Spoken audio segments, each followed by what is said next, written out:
اعوذ باللہ من الشیطان الرجیم بسم اللہ الرحمن الرحیم السلام علیکم ورحمۃ اللہ وبرکاتہ۔ حدیث نبوی صلی اللہ علیہ وآلہ وسلم عبداللہ بن عمر رضی اللہ عنہما سے روایت کی کہ رسول اللہ صلی اللہ علیہ وآلہ وسلم نے فرمایا، درختوں میں ایک درخت ایسا ہے جس کے پتے نہیں جھڑتے اور مسلمان کی مثال اسی درخت کی سی ہے، بتاؤ وہ کون سا درخت ہے؟ لوگوں کا خیال جنگل کے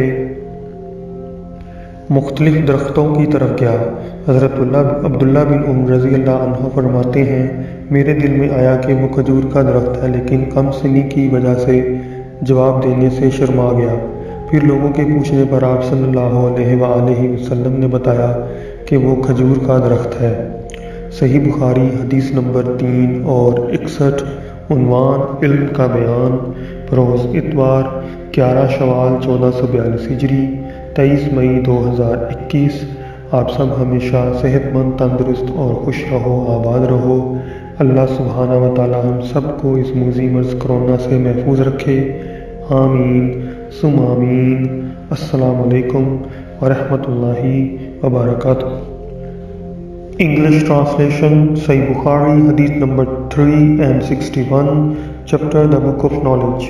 Narrated by Ibn Umar, the Prophet said, amongst the trees there is a tree, the leaves of which do not fall, and is like a Muslim. Tell me the name of that tree.